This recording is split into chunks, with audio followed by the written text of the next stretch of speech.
Hello everyone, good morning. एक बार फिर से आप सभी का क्रेजी जी के ट्रिक के डेली करंट अफेयर की सीरीज में स्वागत है। आज के सेशन में हम डिस्कस कर लेते हैं 17 जुलाई के सभी करंट अफेयर को। आज का सेशन सारे करंट अफेयर आराम से नोट कीजिएगा, बहुत ही इंटरेस्टिंग करंट अफेयर है आज के सेशन में। एक एक फैक्ट को भी आराम से सुनिएगा और क्रेजी जी के ट्रिक के एप्लीकेशन पर जाकर इसकी पीडीएफ को आप ले लीजिए और चेकआउट कीजिए एप्लीकेशन को। तब तक हम चलते हैं आज के करंट अफेयर के पहले इंपॉर्टेंट क्वेश्चन पर। देखिए, सेना द्वारा प्रचंड शक्ति अभ्यास का आयोजन कहां किया गया? तो सेना की एक टुकड़ी है, इसके द्वारा प्रचंड शक्ति मिलिट्री एक्सरसाइज का आयोजन किया गया है उत्तर प्रदेश राज्य में। उत्तर प्रदेश राज्य के मेरठ में एक ट्रेनिंग एरिया देखने को मिलता है सेना का, जिसका नाम है खारगा कॉप्स फील्ड ट्रेनिंग एरिया। यहां पर उत्तर प्रदेश की एक डिवीजन है, राम डिवीजन। इन्होंने प्रचंड शक्ति नाम का एक मिलिट्री एक्सरसाइज यहां पर की है। उद्देश्य क्या है मिलिट्री एक्सरसाइज को आयोजित किए जाने का? सेना की जितनी भी टेक्नोलॉजी है, स्पेशली वो जो कि स्वदेशी रूप से निर्मित है, चाहे उसमें ड्रोन्स हो जाए, अदर कोई इक्विपमेंट हो जाए, कोई हथियार हो जाए या अदर कोई चीज हो जाए, तो इन सभी को प्रदर्शित करने के लिए मिलिट्री एक्सरसाइज का आयोजन किया गया इंडियन आर्मी की राम डिवीजन के द्वारा। जब हम इंडियन आर्मी की हायरकी पढ़ेंगे तो हमको पता चलेगा कि डिवीजन तीसरे नंबर पर आता है आर्मी की हायरकी में। देखिए, उत्तर प्रदेश के मेरठ में कारगा कॉप्स फील्ड ट्रेनिंग एरिया में यह प्रशिक्षण का आयोजन किया गया, इस एक्सरसाइज का आयोजन किया गया। प्रचंड शक्ति के नाम से इसे आयोजित किया गया था। भारत में स्वदेशी रूप से निर्मित जितने भी ड्रोन हैं, जितनी भी एआई टेक्नोलॉजी से, जितनी भी लॉटरिंग म्यूनिशंस हैं, उन सभी का यहां पर प्रदर्शन किया गया। यहां पर देखिए, लॉटरिंग म्यूनिशंस की बात करें तो ऐसे हथियार जो कि ड्रोन्स की तरह होते हैं, ये ड्रोन्स की तरह ही इन्हें डिजाइन किया जाता है। किसी भी टारगेट को ये खुद समझकर उसे डायरेक्ट हिट कर सकते हैं, वहां पर वार कर सकते हैं। तो ऐसे एआई जितने भी इक्विपमेंट है, उन सभी के लिए इस एक्सरसाइज का आयोजन किया गया कि टेक्नोलॉजीज का इनका यूज कैसे किया जा सकता है। इंडियन आर्मी की जो हमारी राम डिवीजन है, इसने इसका आयोजन किया। वैसे राम डिवीजन को ही 22 इन्फेंट्री डिवीजन के नाम से भी जाना जाता है। इंडियन आर्मी की खरगा क्रॉप्स की एक डिवीजन है जिसे राम डिवीजन कहा जाता है या फिर 22 इन्फेंट्री डिवीजन के नाम से जाना जाता है।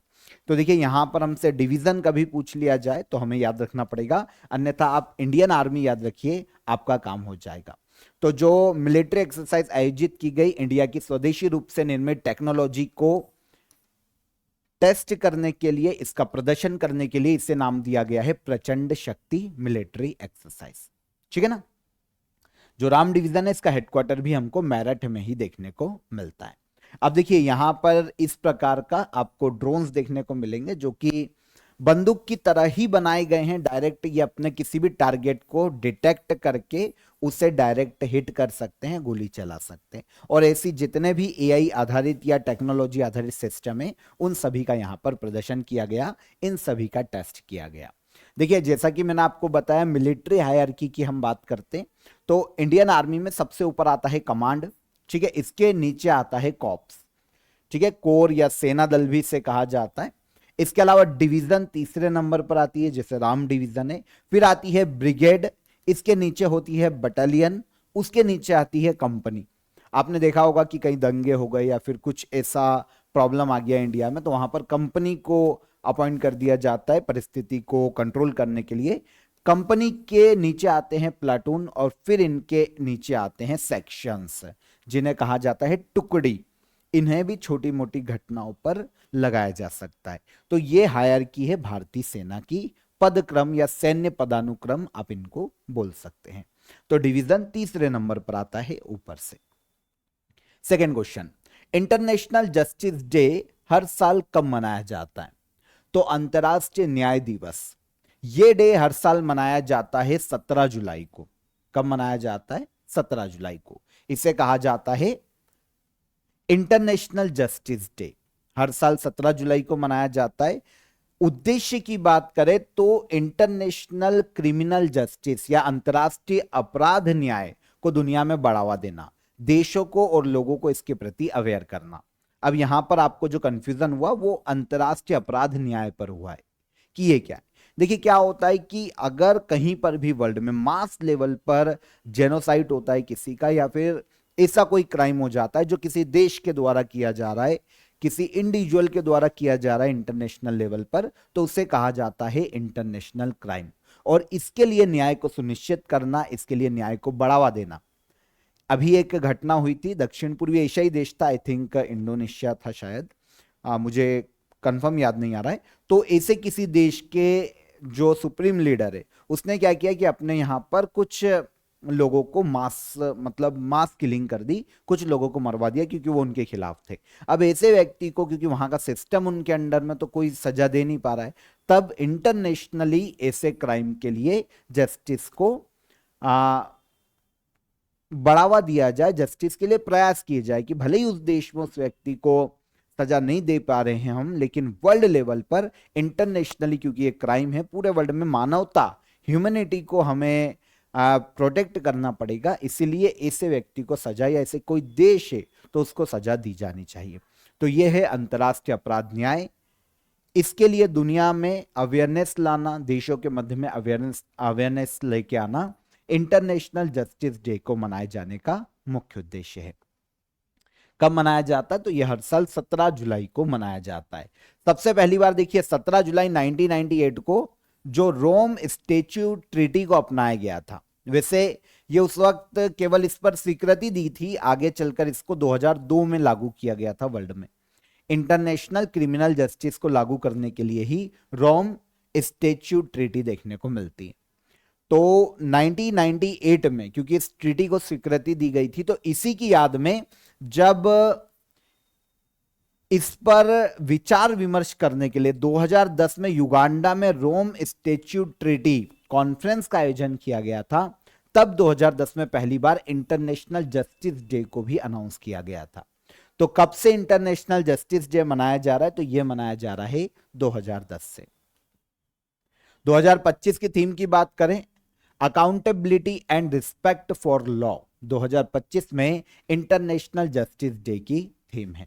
अब यहां पर रोम स्टैच्यू ट्रीटी एक इंटरनेशनल ट्रीटी है जिसका उद्देश्य था कि इंटरनेशनल क्रिमिनल जस्टिस को बढ़ावा देना, और इसी के तहत इंटरनेशनल क्रिमिनल कोर्ट की भी स्थापना की गई थी।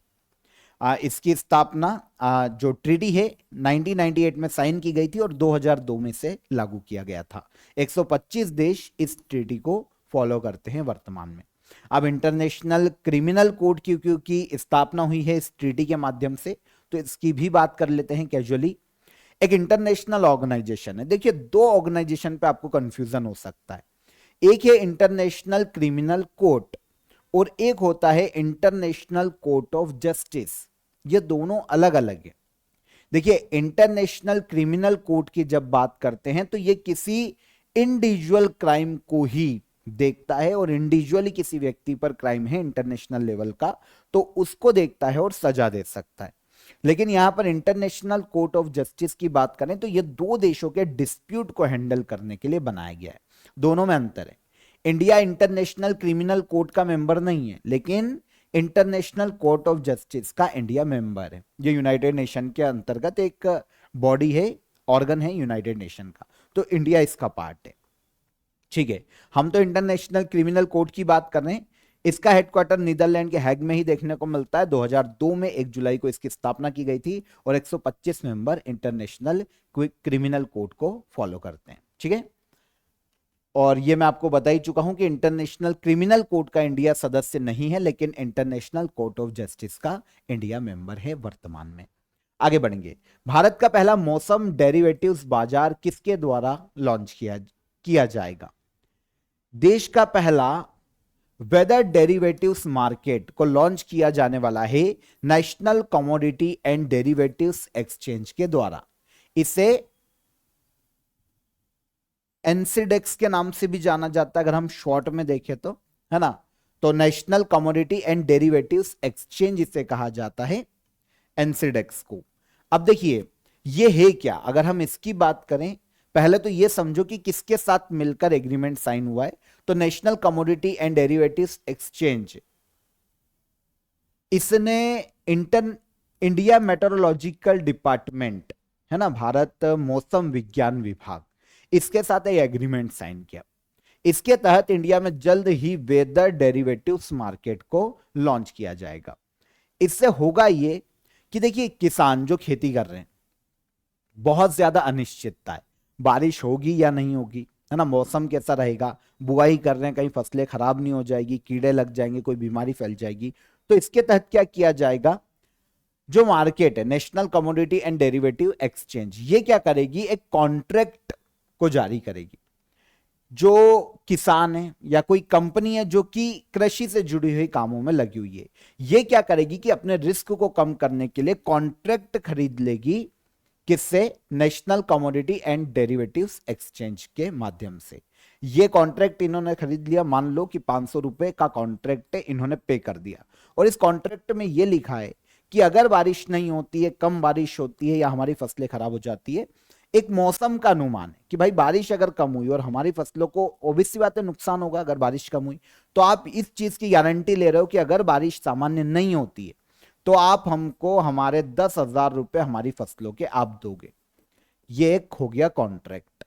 500 रुपए किसान ने दे दिए कॉन्ट्रैक्ट के इस एक्सचेंज को। अब मान लो कि बारिश सामान्य हो जाती है, तब तो ये 500 रुपए किसान के जाते हैं, लेकिन एक आप ये कह सकते हैं कि यहां पर श्योरिटी मिल गई कि भाई मेरा पैसा नहीं डूबेगा, किसान को श्योरिटी हो गई, एक इंश्योरेंस जैसा हो गया ये, कि उन्होंने मौसम का इंश्योरेंस करवा लिया कि भाई अगर बारिश कम होती है तो मुझे 10,000 रुपए दे देगा एक्सचेंज, ताकि मैं अपने नुकसान की भरपाई कर सकूं। और नहीं होती है तो ये फिर एक्सचेंज के पास ये जो पैसा जा रहा है, ये तो एक्सचेंज के पास जा ही रहा है, क्योंकि बारिश तो नॉर्मल हुई है। तो यहां पर एक्सचेंज को भी फायदा है और किसानों का या ऐसी कंपनी का जो कि कृषि कामों में लगी हुई है, इनका रिस्क भी कम होता है मौसम को लेकर।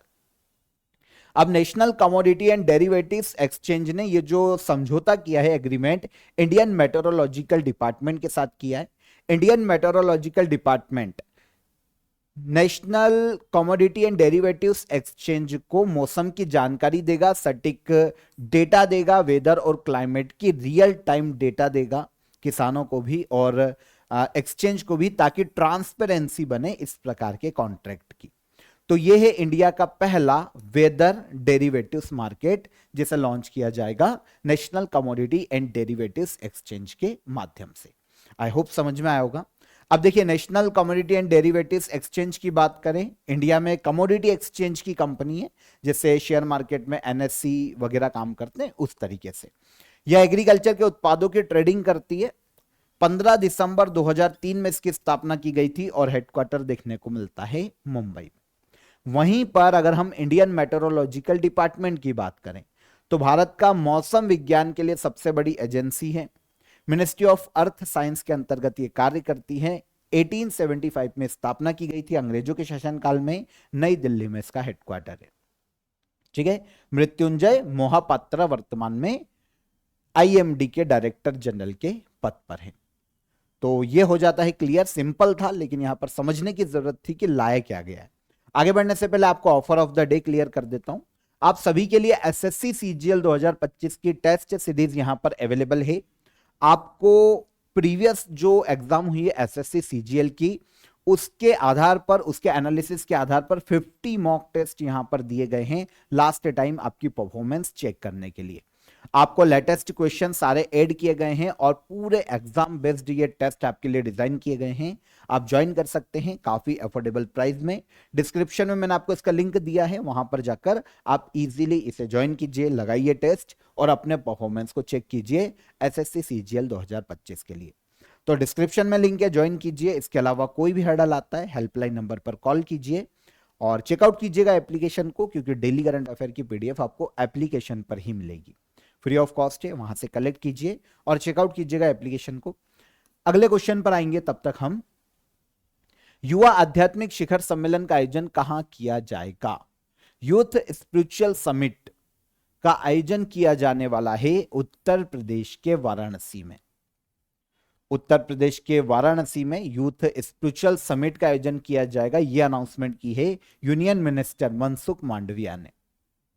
इन्होंने घोषणा की है कि 18 तारीख से, मतलब कल से 20 जुलाई तक वाराणसी उत्तर प्रदेश में यूथ स्पिरिचुअल समिट का आयोजन किया जाएगा। अच्छा, उद्देश्य क्या है? जो भारत का यूथ है ना, उनको सशक्त बनाना। जो ड्रग्स की लत है इंडिया के यूथ में या किसी भी नशे की लत है उसको खत्म करना, नशा मुक्त समाज को बढ़ावा देना, स्पेशली युवाओं को, यूथ को यहां पर अवेयर किया जाएगा कि भाई किसी भी प्रकार का नशा किस तरीके से एक ह्यूमन बॉडी को इंपैक्ट कर सकता है। तो एंटी ड्रग्स कैंपेन चलाए जाएंगे, इसके तहत एंटी ड्रग्स नशीले पदार्थों के विरोध में कैंपेन चलाए जाएंगे। 100 से ज्यादा स्पिरिचुअल ऑर्गेनाइजेशन से 500 से ज्यादा युवा यहां पर हिस्सा लेने वाले हैं। भारत में ministry of youth affair and sports के द्वारा यह आयोजन किया जा रहा है, जिसके मिनिस्टर हैं मनसुख मांडविया। ठीक है, माई डिड प्रोजेक्ट कहां लॉन्च किया गया है?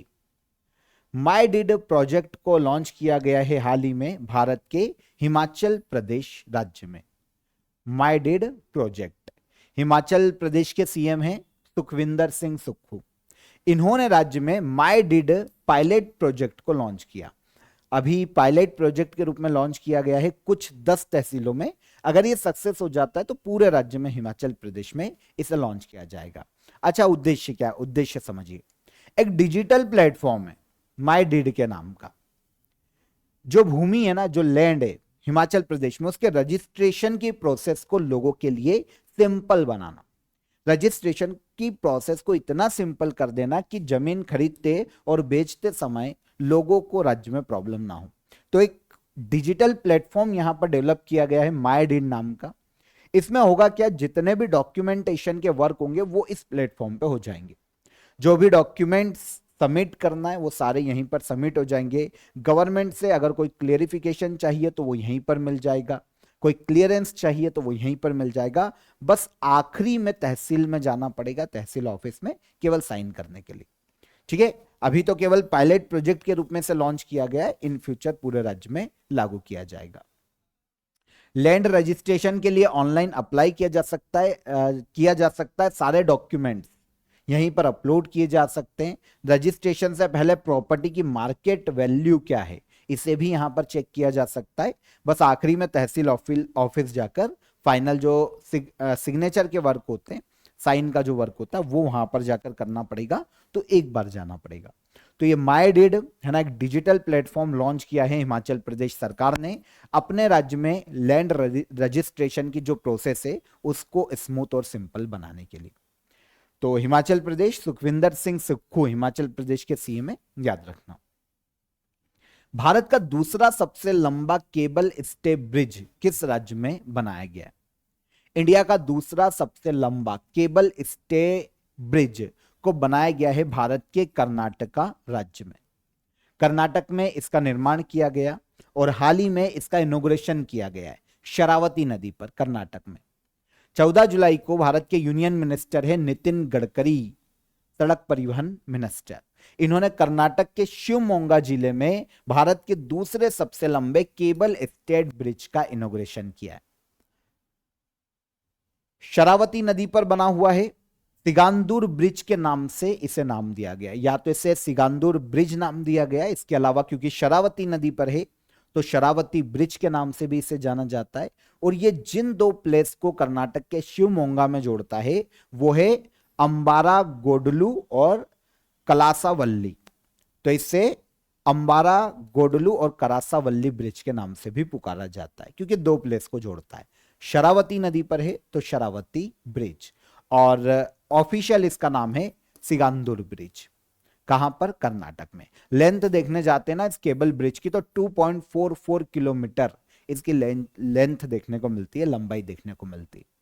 तो इंडिया का दूसरा सबसे बड़ा केबल स्टेड ब्रिज। अच्छा, क्वेश्चन आ सकता है पहला कौन सा है, तो कमेंट करना कि पहला इंडिया का सबसे बड़ा केबल स्टेड ब्रिज वर्तमान में कौन सा है। कमेंट करोगे, कमेंट में बताना। इस ब्रिज को बनाने में, जो हम सिगांदूर ब्रिज की बात करें, 472 करोड़ रुपए की यहां पर लागत आई है। 472 करोड़ रुपए की लागत से शरावती नदी पर इसे बनाया गया है कर्नाटक राज्य में। तो इंडिया का दूसरा सबसे लंबा cable stayed bridge 2.44 kilometre Sigandur bridge हाल ही में इनॉग्रेशन किया गया यहां पर, क्योंकि ये शरावती रिवर पर है। तो शरावती रिवर की बात करते हैं। शरावती रिवर पर दक्षिण में एक बहुत ही फेमस वाटरफॉल है जिसका नाम है जोग वाटरफॉल, कर्नाटक में। कर्नाटक की रिवर है, कर्नाटक के शिवमोगा जिले से ही निकलती है, 128 किलोमीटर बहते हुए पश्चिम में जाती है और अरेबियन सी में जाकर गिरती है। जो हिंद महासागर का पश्चिमी हिस्सा है, भारत के पश्चिमी तटों पर कर्नाटक की बाउंड्री पर लगा हुआ, वहां पर जाकर ये अरब सागर में गिरती है। ठीक है, शरावती रिवर। कर्नाटक की कैजुअल इंफॉर्मेशन देखें तो बेंगलुरु कर्नाटक की कैपिटल है। थावर चंद गहलोत यहाँ के गवर्नर के पद पर है। सिद्धारमैया यहाँ पर सीएम के पद पर हैं। यहाँ पर अगर विधानसभा सीटों की बात करें तो 224 है। विधान परिषद है कर्नाटक में, तो विधान परिषद में 75 सीट देखने को मिलती है। लोकसभा की 28 सीटें देखने को मिलती है और राज्यसभा की 12 सीटें हैं कर्नाटका में। भारत के पहले एक्वाटेक पार्क का शुभारंभ कहां किया गया? इंडिया के पहले एक्वाटेक पार्क का शुभारंभ किया गया भारत के असम राज्य में। असम के सीएम हेमंत बिस्वा शर्मा, इन्होंने इंडिया के पहले एक्वाटेक पार्क का इनॉग्रेशन किया है। अच्छा, एक्वाटेक पार्क क्या है? पहले तो यह समझे, क्योंकि इंडिया का पहला है। एक ऐसा पार्क जहां पर जो एक्वाकल्चर है, जो मत्स्य पालन है, उसे नई नई टेक्नोलॉजीज के माध्यम से किया जाता है और इसके लिए बाकायदा स्किल डेवलपमेंट ट्रेनिंग प्रोग्राम भी चलाया जाता है। तो यह है एक्वाटेक पार्क, जहां पर मत्स्य पालन को नई नई टेक्नोलॉजीज के माध्यम से किया जाएगा और इसके अलावा प्रशिक्षण या ट्रेनिंग प्रोग्राम भी यहां पर चलाए जाते हैं और प्रशिक्षण भी दिया जाता है। तो असम सरकार ने मत्स्य पालन को राज्य में बढ़ावा देने के लिए एक्वाटेक पार्क का इनॉग्रेशन किया। इसे लॉन्च किया है हेमंत बिस्वा शर्मा ने। गुवाहाटी के पास सोनापुरा नाम का प्लेस है, यहां पर इसे बनाया गया। एक एनजीओ है जिसका नाम है कोलोंगो कोपिली एनजीओ, नाबार्ड और अलग अलग संस्थाओं के साथ मिलकर इसने इसे बनाया है। वैसे ये इंपॉर्टेंट नहीं है कि किसने बनाया, लेकिन आपको यह पता होना चाहिए कि ये किस राज्य में। इंडिया का पहला एक्वाटेक पार्क असम राज्य में। ठीक है, क्या किया जाएगा? तो पार्क में मछली पालन से मत्स्य पालन के आधुनिक तरीके सिखाए जाएंगे। इसके अलावा सभी टेक्नोलॉजीज यहां पर सिखाई जाएगी। फॉर एग्जांपल एक्वापोनिक्स, जिसमें मछली मत्स्य पालन के साथ साथ पौधों को भी उगाया जाता है, इसे कहा जाता है एक्वापोनिक्स। इसके अलावा बायोफ्लॉक सिस्टम, इसकी बात करें तो मछली की हेल्थ और ग्रोथ को बेहतर बनाने के लिए टेक्नोलॉजीज का यूज किया जाएगा। और ornamental fish breeding, ornamental fish breeding की बात करें तो जो ऐसी मछली होती है जो हम घरों में रखते हैं ना, जो मतलब अलग अलग सजावट के लिए जिनको, तो ऐसी मछलियों का भी पालन किया जाएगा। तो इस तरीके से नई टेक्नोलॉजीज को यहां पर सिखाया जाएगा। इंडिया का पहला एक्वाटेक पार्क असम राज्य में बनाया गया है। आगे चलें। अंगलूदन स्टॉलिन पहल कहां शुरू की गई है? देखिए, नाम से समझ में आएगा स्कीम के या इनिशिएटिव के। स्टॉलिन कहां के सीएम है? तमिलनाडु के। तो अंगलूदन स्टॉलिन इनिशिएटिव की शुरुआत की गई है तमिलनाडु राज्य में। तमिलनाडु गवर्नमेंट ने, यह है एम के स्टॉलिन, तो तमिलनाडु गवर्नमेंट ने अपने राज्य में इस इनिशिएटिव को शुरू किया। उद्देश्य की बात करें तो तमिलनाडु के सभी लोगों को गवर्नमेंट स्कीम्स का लाभ दिया जा सके। इसके लिए अलग अलग जगह पर स्पेशल कैंप्स लगाए जाएंगे, लोगों को गवर्नमेंट स्कीम्स के बारे में बताया जाएगा और उन तक वो स्कीम पहुंची है या नहीं, इसके बारे में पता किया जाएगा। अगर नहीं पहुंची है तो उन्हें, अगर वो क्राइटेरिया में फिट आते हैं, अगर वो योग्य हैं, तो उन्हें स्कीम का लाभ दिया जाएगा। अगर कोई भी समस्या है लोगों की, तो उन समस्या को सुना जाएगा और 45 दिनों के अंदर इन्हें सॉल्व किया जाएगा। तो ये असम सरकार का इनिशिएटिव है जिसका नाम है उंगलूदन स्टॉलिन इनिशिएटिव। एक तमिल वर्ड है उंगलूदन, इसलिए थोड़ा सा अलग लग रहा है। तो उंगलूदन स्टॉलिन इनिशिएटिव की शुरुआत तमिलनाडु सरकार के द्वारा हाल ही में की गई है। 2025 समर फिशु वर्ल्ड यूनिवर्सिटी गेम्स का आयोजन कहां किया जा रहा है? तो 2025 फिशु समर वर्ल्ड यूनिवर्सिटी गेम्स, इनका आयोजन किया जा रहा है जर्मनी में। जर्मनी के रहीन रूहर नाम का एक प्लेस है, शहर है, यहां पर जर्मनी में इन गेम्स का आयोजन 2025 में किया जा रहा है। इसके पहले ये 2021 में आयोजित किए गए थे। तो 2025 समर वर्ल्ड यूनिवर्सिटी गेम्स से 16 जुलाई से लेकर 27 जुलाई तक जर्मनी के रहीन रूहर नाम के प्लेस या शहर में इनका आयोजन किया जाएगा। इंडिया से भी 60 से ज्यादा यूनिवर्सिटी के 300 से ज्यादा स्टूडेंट अलग अलग कंपटीशन में यहां पर पार्टिसिपेट करेंगे। यूनिवर्सिटी लेवल पर आयोजित किए जाने वाले गेम्स हैं ये। समर वर्ल्ड यूनिवर्सिटी गेम्स का आयोजन 2021 में आखिरी बार चाइना में किया गया था। अब 2025 में आयोजित किया जा रहा है जर्मनी में। देखिए 2021 में जब ये गेम्स आयोजित हुए थे काफी विवाद में रहे थे, क्योंकि इंडिया में अरुणाचल प्रदेश के जो प्लेयर्स है ना, चीन ने उनको वीजा देने से मना कर दिया था। चीन का कहना था कि अरुणाचल प्रदेश तो हमारा हिस्सा है, हम क्यों वीजा दें, ये तो डायरेक्ट आ सकते। मतलब आप समझ रहे हैं ये डिप्लोमेसी है, क्योंकि अरुणाचल प्रदेश के कुछ हिस्सों पर चाइना अपना दावा करता है, अननेसेसरी है क्योंकि वो इंडिया का पार्ट है। पर विवाद के कारण इंडिया ने भी स्टैंड लिया और इंडिया ने बोला कि हमको भेजना ही नहीं अरुणाचल प्रदेश के हमारे प्लेयर्स को। तो अरुणाचल प्रदेश के प्लेयर्स उस वक्त काफी गेम्स में नहीं गए थे। तो उस वक्त समर वर्ल्ड यूनिवर्सिटी गेम्स का आयोजन किया गया था, फिशु समर वर्ल्ड यूनिवर्सिटी गेम्स 2021 में चाइना में। उसकी मेडल टेली देखे तो चाइना ही पहले स्थान पर था मेडल टेली में 178 मेडल के साथ, जापान दूसरे पर, साउथ कोरिया तीसरे पर। उस वक्त इंडिया 7वें स्थान पर रहा था 26 मेडल के साथ। यह है 2021 की medal tally. FISU world university games university athletes के लिए ओलंपिक गेम्स के रूप में इसे जाना जाता है। जो यूनिवर्सिटी के एथलीट होते हैं ना, जो स्टूडेंट होते हैं, उनके लिए इन गेम्स का आयोजन किया जाता है और यूनिवर्सिटी एथलीट्स के लिए ये ओलंपिक गेम्स माने जाते हैं। ओलंपिक की तरह ही समर और विंटर दोनों एडिशन आयोजित किए जाते हैं, हर 2 साल में इनका आयोजन किया जाता है। दोनों आयोजन नॉर्मली एक ही साल में कर दिए जाते हैं, पर कभी कभी आगे पीछे हो जाते हैं। इंटरनेशनल यूनिवर्सिटी स्पोर्ट्स फेडरेशन, जिसे फीसू या फिशु कहा जाता है, ये इसका आयोजन करवाता है। 1959 में समर गेम्स शुरू हुए थे और 1960 में विंटर यूनिवर्सिटी गेम्स की शुरुआत की गई थी पहली बार। फिशु की बात करें, इंटरनेशनल इंस्टीट्यूशन है जो कि स्टूडेंट एथलीट्स जो रहते हैं उनके लिए कंपटीशन आयोजित करवाता है। यूनिवर्सिटी गेम्स भी यही आयोजित कराता है। 1 जनवरी 1949 में स्थापना की गई थी। स्विट्जरलैंड के लुसाने में इसका हेडक्वार्टर देखने को मिलता है। लास्ट क्वेश्चन, केंद्रीय मंत्री सर्बानंद सोनोवाल द्वारा बिम्स्टेक पोर्ट कॉन्क्लेव का आयोजन कहां किया गया? बिम्स्टेक पोर्ट कॉन्क्लेव दूसरी बार ही इसका आयोजन किया जा रहा है और इसका आयोजन किया गया आंध्र प्रदेश के विशाखापट्टनम में। भारत के जो केंद्रीय मंत्री हैं सर्बानंद सोनोवाल, इन्होंने इनॉग्रेशन किया, शुरुआत की विशाखापट्टनम आंध्र प्रदेश में। दूसरा बिम्स्टेक पोर्ट कॉन्क्लेव है। उद्देश्य क्या है? मैरीटाइम कॉपरेशन को, जो बिम्स्टेक कंट्रीज है, 7 देश है बिम्स्टेक के, इनके मध्य में समुद्री कॉपरेशन को या मैरीटाइम कॉपरेशन को बढ़ावा देना और इसके लिए डिस्कशन करना। पोर्ट इंफ्रास्ट्रक्चर डेवलप करना, इनोवेशन को बढ़ावा देना, सस्टेनेबल डेवलपमेंट्स को बढ़ावा देना, जो समुद्री क्षेत्र है वहां पर, इन सभी मुद्दों पर यहां पर चर्चा की जाती है। बिम्स्टेक के सभी देश यहां पर पार्टिसिपेट करते हैं, तो बिम्स्टेक देशों के डेलीगेट्स ने यहां पर पार्टिसिपेट किया था। अब यह दूसरी बार ही आयोजित किया गया है, दूसरा बिम्स्टेक पोर्ट कॉन्क्लेव है। पहली बार भी आंध्र प्रदेश के विशाखापट्टनम में ही आयोजित किया गया था 2019 में, और अब दूसरी बार भी 2025 में आंध्र प्रदेश के विशाखापट्टनम में आयोजित किया जा रहा है।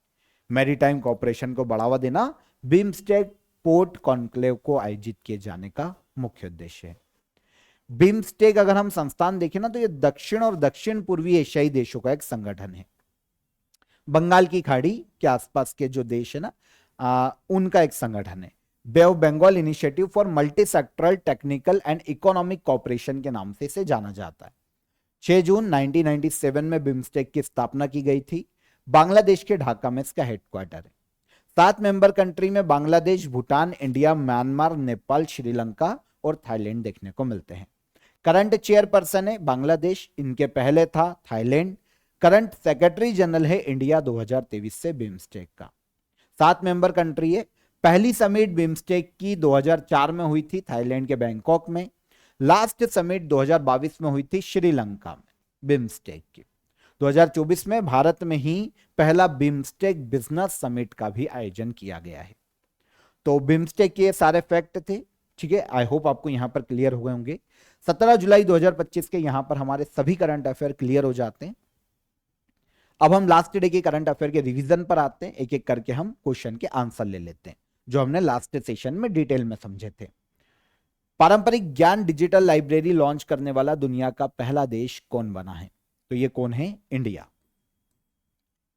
हरियाणा के नए राज्यपाल के रूप में किसे नियुक्त किया गया?